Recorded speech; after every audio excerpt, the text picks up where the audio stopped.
All right, today we're talking about how to embrace the best of today's scientific holistic practices to inspire self-improvement in yourself and to grow your business and life and also make a contribution back to your community. And my guest today is Mark Hiddleson, who's got a new book out that's on this very topic. And so I'll tell you more about him in a second. Just stay tuned. Welcome to the Top Business Leaders Show, powered by Rise 25 Media. We feature top founders, executives, and business leaders from all over the world.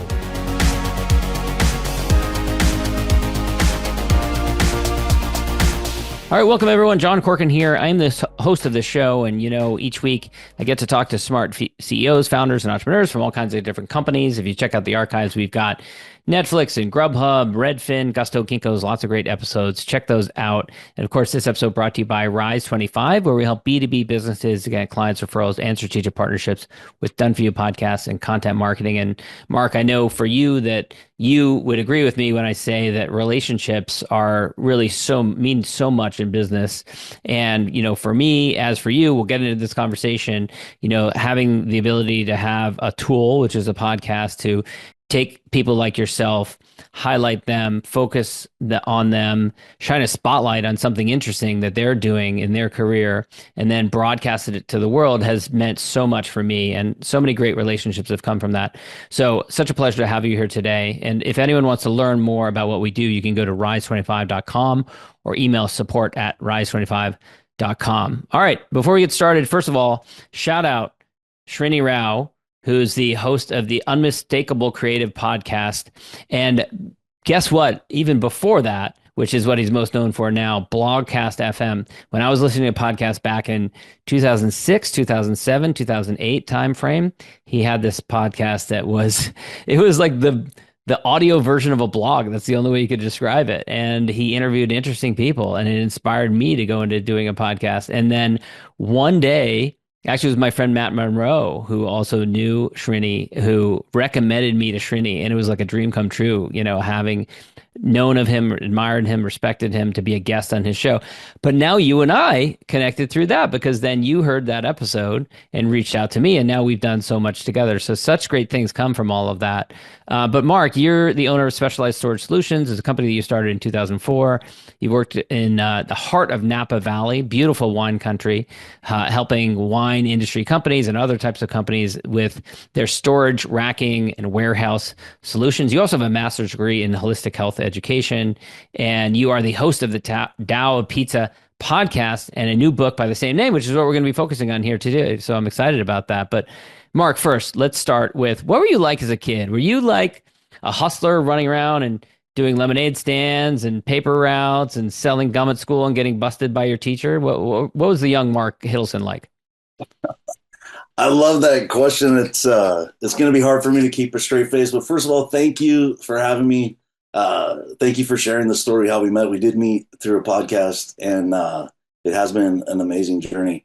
And before I say anything about myself, Srini, had him on my podcast, and at the time he had done about 1,000 interviews, and I was on probably 10 or 15 interviews, and I was like, well, I could get to 1,000 interviews. And it's like, okay, I'm doing 50 a year, so that's only, it's 20 years. Like 1,000 podcasts is pretty impressive. But I think he was doing it every day for a while. He said, Yeah, you check out that episode. But as a kid, man, when you talk about entrepreneurial, so my mom, first of all, my mom was a elementary school teacher, my hero in my life, great teacher. She always kept me busy with something, because I was that kid that was kind of always asking the question, why do we have to do it this way? Why? And but she wouldn't let me have a paper route because she didn't think it was safe. Like, she didn't want me out riding around on my bicycle at 5 o'clock in the morning. And well, she was ahead of her time then. Yeah. Yeah, so this was in the 70s in a rural town called Manteca. But my sister, so we did other things. My sister and I were like, funny, I can remember my sister is 7 years younger than me, and I was probably 9 years old at the time. And we had this garden where we had these little gourds. There were beautiful colors and everything. And so we had this wagon, and I was like, well, we don't have a paper route. We need some money, man. Like, I'm 9 and she's 2 or 3. And we went door to door with a wagon full of gourds. And Wow. it was amazing. You know, people would just give you money. It was kind of like a lemonade stand, I guess. Yeah, sure. Uh, People just give you money just because they're like, oh my God, is Cute this a kids. 9-year-old kid with a sister, brought the Yeah. sister? It was like a way to make a sale. And I always joke that I started working when I was really young, but I didn't start paying taxes until I was 12 years old.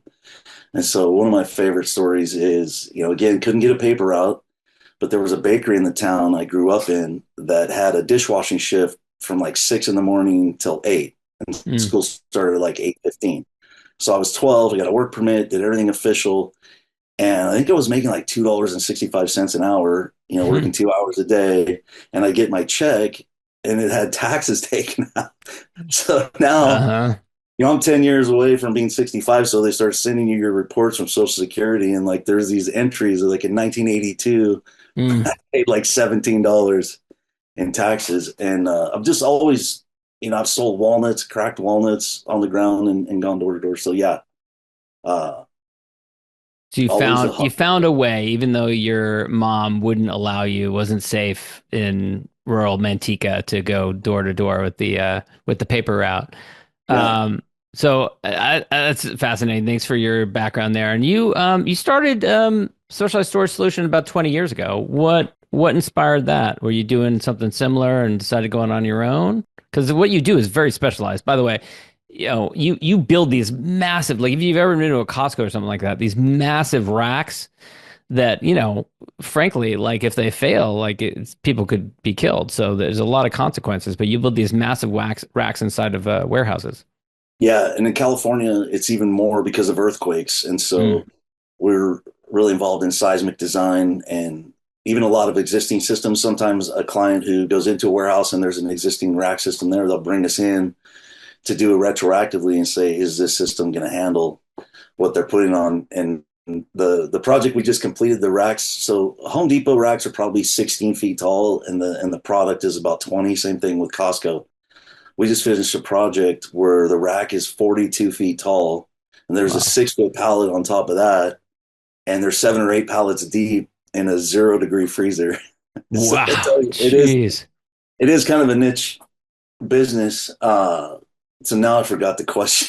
Jeez. I mean, Oh, that's so specialized. How'd you why get did I into it? start my company? Yeah. So it's a great question.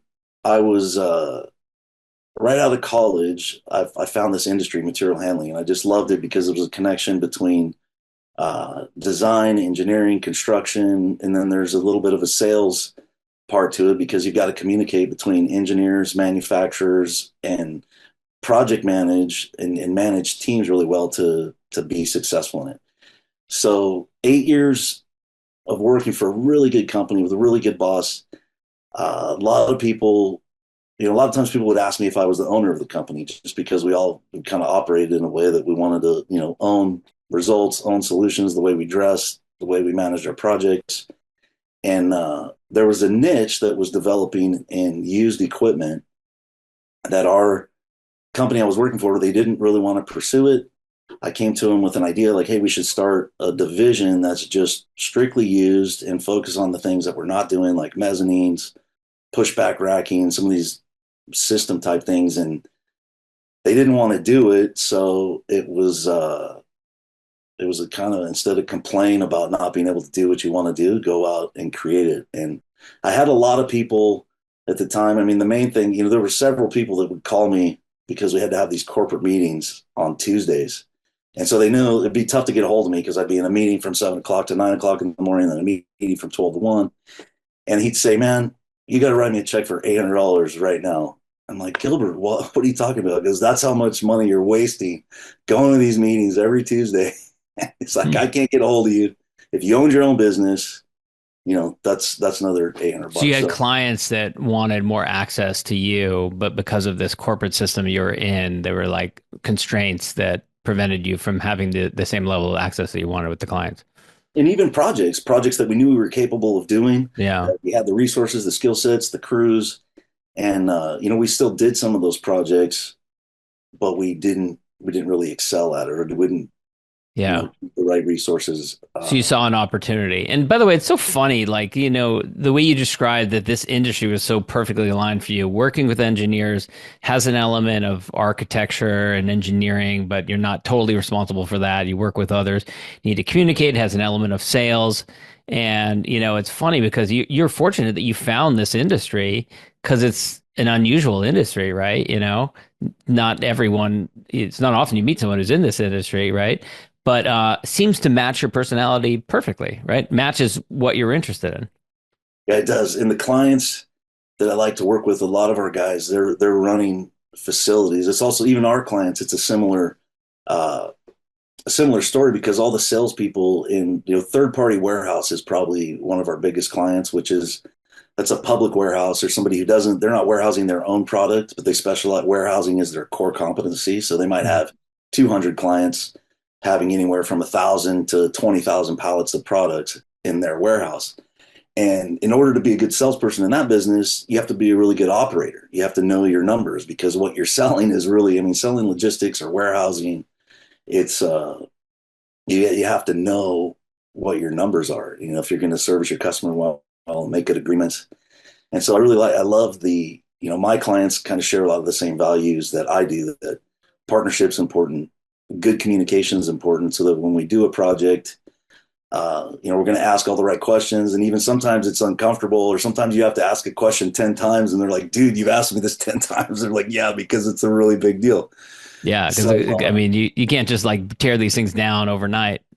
yeah. And it Yeah. seems like something really simple, but people will say like, it's not rocket science, but I always laugh because it's like, sometimes it seems like rocket science would be easier, because the simplest things, and anyone who's in this industry will know, it's when it Well, you're comes to dealing with tremendous amounts of weight, yeah, so if a little bit is off, it could be catastrophic. yeah, just Um, the way things bolt together. And if you have, almost any project involves three or four suppliers, and they all have to dovetail their mm, solution that bolts in. mm, And then the install teams, we have a saying at our company is that the systems don't install themselves. mhm. Somebody has to be able to read the blueprints, keep track of everything, stay on time, and So in the early days you saw this opening in the market. Did it take off right away, or was it more of a slog getting your early clients? it was really it's a wow, what a great question. So we did $1 million worth of business in our first year, and working as a sales rep for the company I was working for, I was probably when I left, I was averaging probably in the like 1.3, 1.4. Okay. So it did kind of take right off, and especially because at that time I had somebody do all my paperwork, somebody to take care of my insurance, somebody to do all the health insurance and working with the state and taxes and bookkeeping, and also really when I started my company it was just me, so I was doing all of that, and still so I think it did take right off. I Mm, mean, and then the funnier thing, so I want to just as a warning to entrepreneurs, uh, of that $1 million in sales, a lot of it was profit, but just I think I only so that I quit in April, and I made more money. I made like four times more money from the company I worked for up until April than I did the whole year, the million, because it takes time for yeah. cash flow and things are going.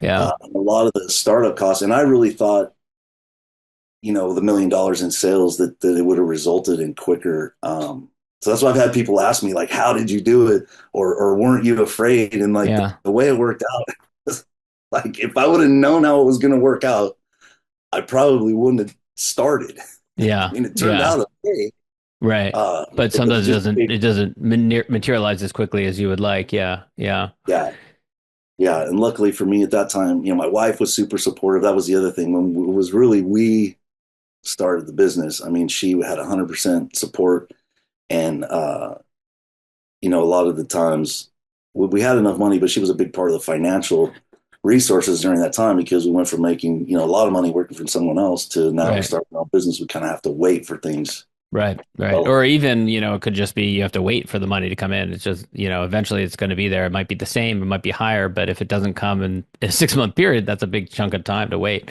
exactly. When did you start to get interested in personal development? So I've always, as a young athlete, I was eager to learn like the latest training, I know techniques. When I was in high school, I went to this clinic in Berkeley where they were teaching visualization. And I was a pitcher at the time. And so your nerves, your emotions, a lot of how you perform has to do with how relaxed and poised you are under pressure. And so I was probably 13 or 14 when I went to a clinic and they were talking about visualization. I'm like, man, this is like a secret weapon. Nobody knows about it. I'm going to use it.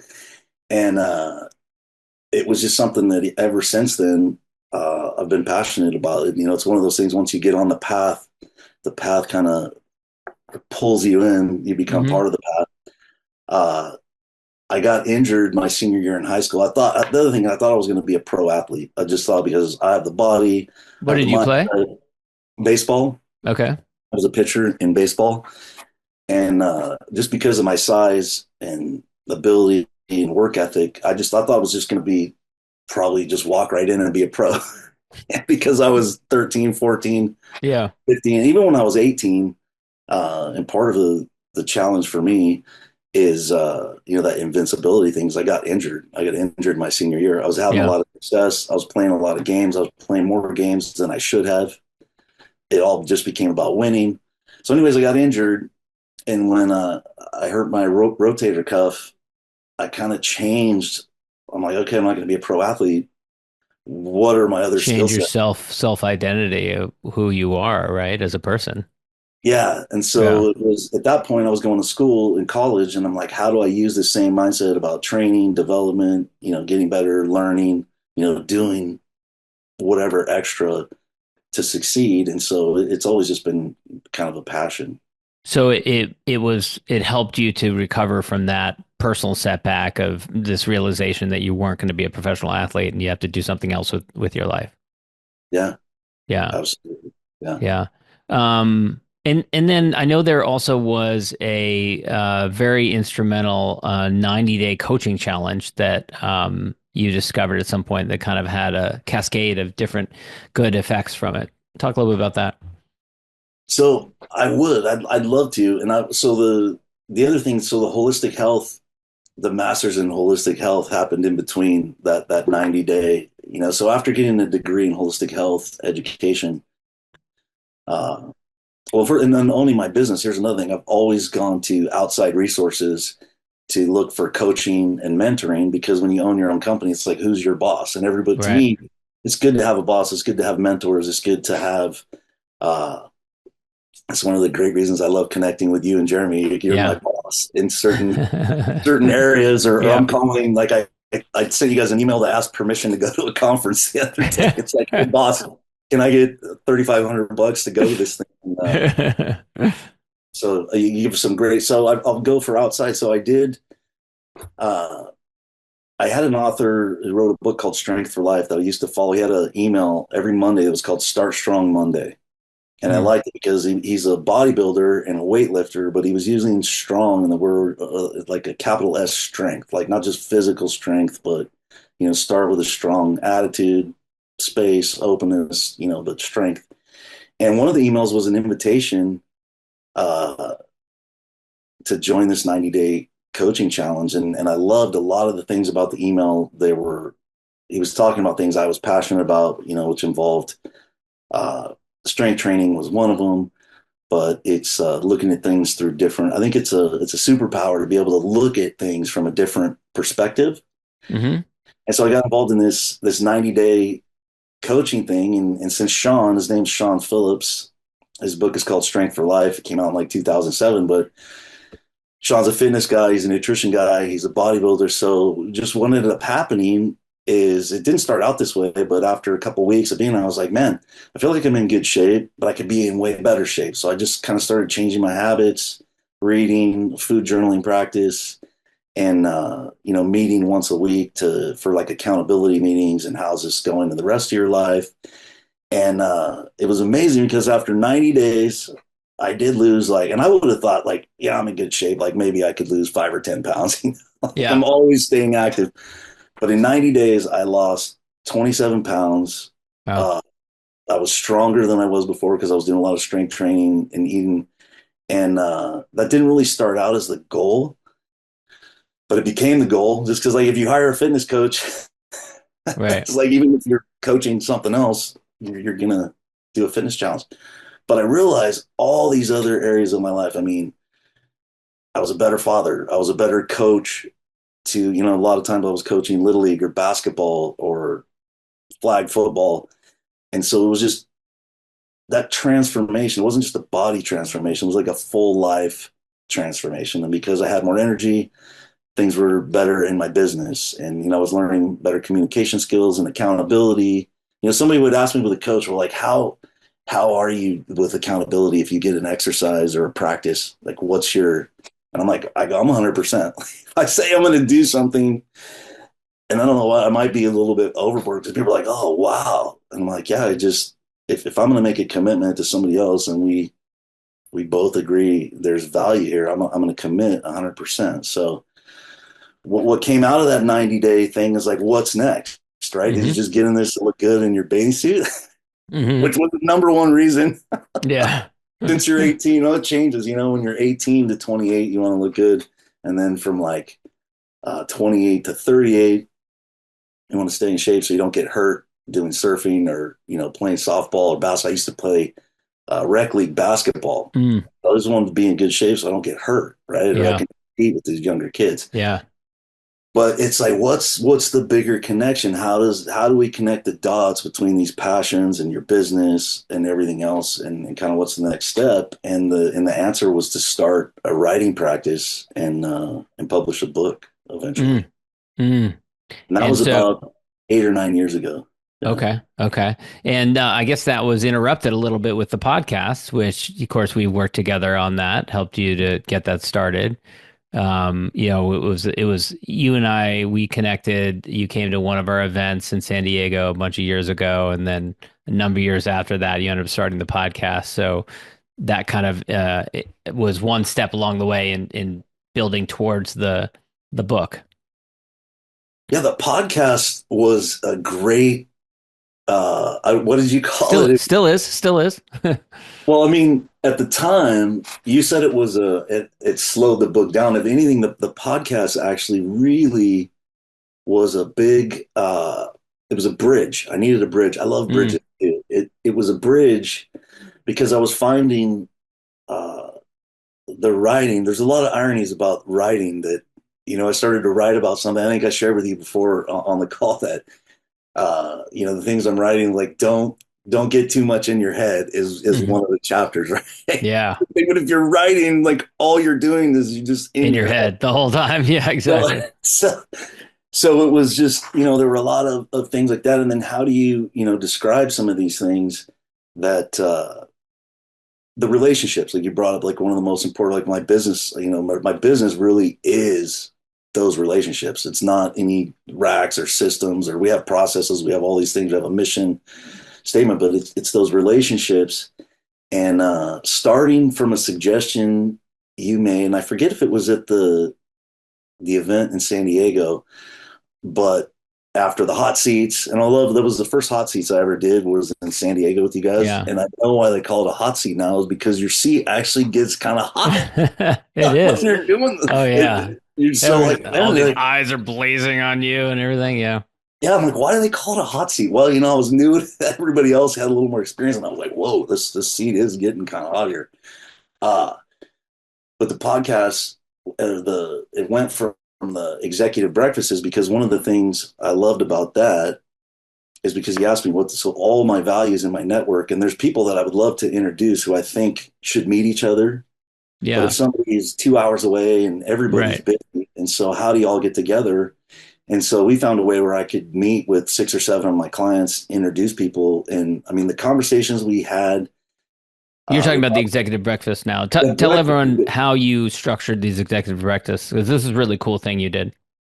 So, and this was cool, is that I just thought of, who would I like to introduce to who, or who, kind of curate this table. And then, I started with a core group of like three or four. Like, I want to make sure these guys are there. So I sent out a group text to about Hmm. 10 or 15 people and just saw who could make the date. And, Hmm. we set it up basically all through text messages. Most people, everyone I sent it to, if they could have made it, they would have been there. Yeah. So people RSVP'd. But we just met to have breakfast somewhere here in town, and people drove from anywhere from 2 hours to an hour away. I think the closest person Wow. was 20 minutes, but it Shows the was a power of connections, right? People, yeah, and this is before COVID that you started doing this, but that shows you how much people value, connecting in person. yeah, and we made some great connections. I mean, people. There's just a list of the way people made connections that you wouldn't even have thought through those breakfasts, and then they stopped with the pandemic, but they're coming back. I Cool. mean, already somebody who was on the podcast actually. I'm drawing a blank. Yvonne Sams is somebody that I just met through the podcast, that we have a lot of friends in common and people I'd like her to meet in the wine industry because she Yeah. worked for Gallo. So we've already got her. So we've already got a crew of people that we want to get, and Yeah. we're gonna bring those Yeah. back. So talk But the about podcast, let's talk about the book some more. Kind of what was the idea behind it? Why did you decide that you wanted to, your next step was putting together a book? well, there were so many things that I've learned on my personal growth journey that I think are different, or different ways of looking at things.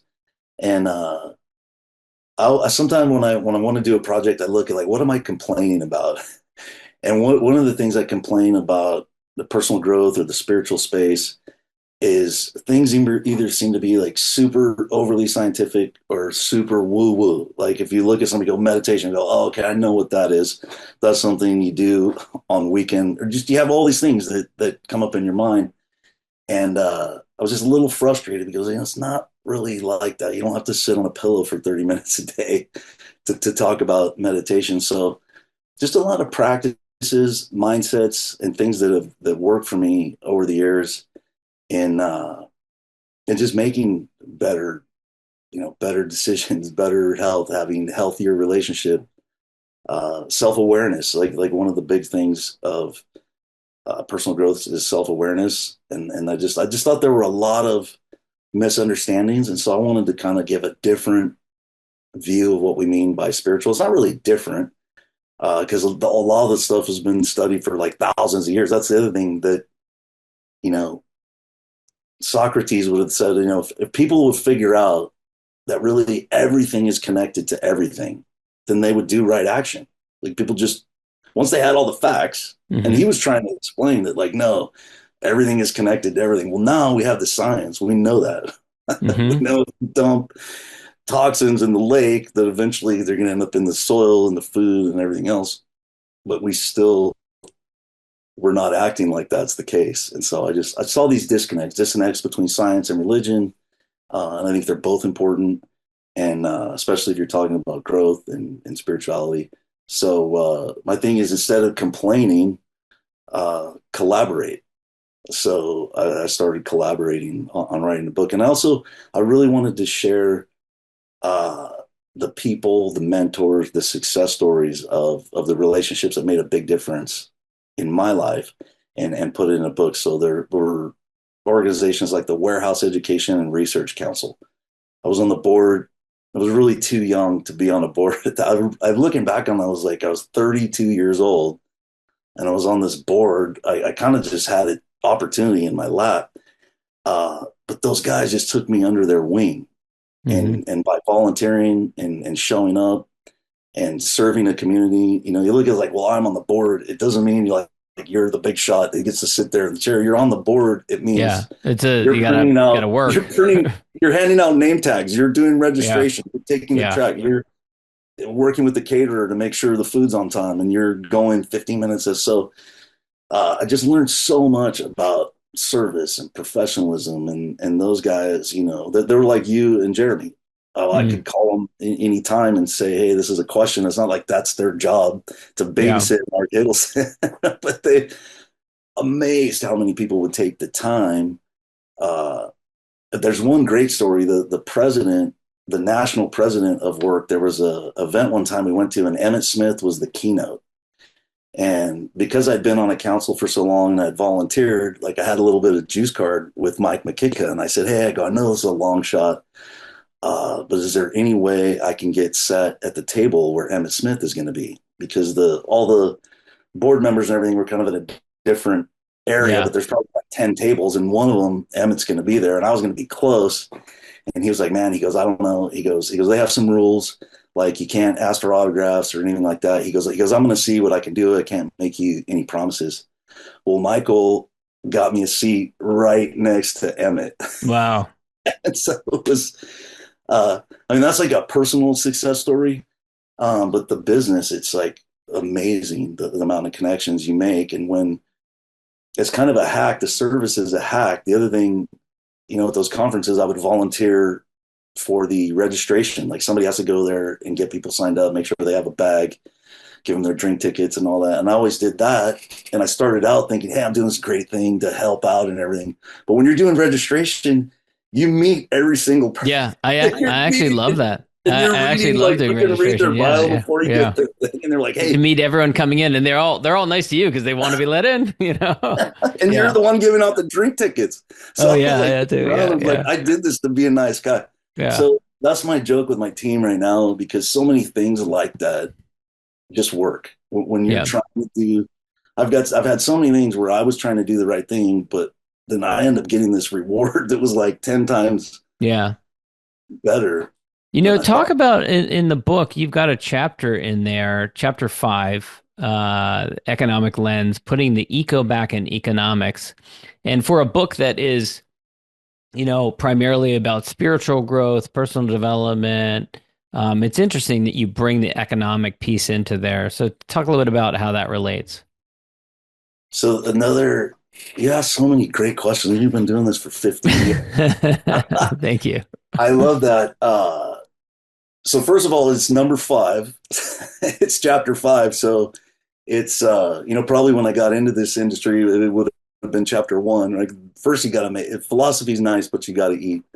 Uh, the reason it's in there is, we do need to make a living, survive, make a contribution.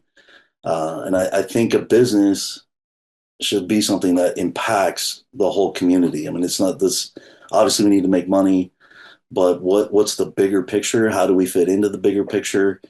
And how does what we do in our business affect everything else? And I've always, I watched your podcast on the Unmistakable Creative because the title was networking. Hmm. And I've always taken a networking approach to business, and it's kind of like planting seeds, like networking. A lot of people, there's one of the, I think it's the chapter after this, but networking is not working. And Hmm. that's not to say that networking's not working. It's like Hmm. networking, it's not working. I mean, it's just Yeah. something you do, and it pays off. And I love ecological metaphors, and I start to hear it more and more now. Like you have a ecosystem of resources, or there's the investor ecosystems, and so more people. I just think it's a better metaphor than like machine metaphors. Like if you look at how machines operate, you constantly have to do maintenance on them. You have to fix them from the outside.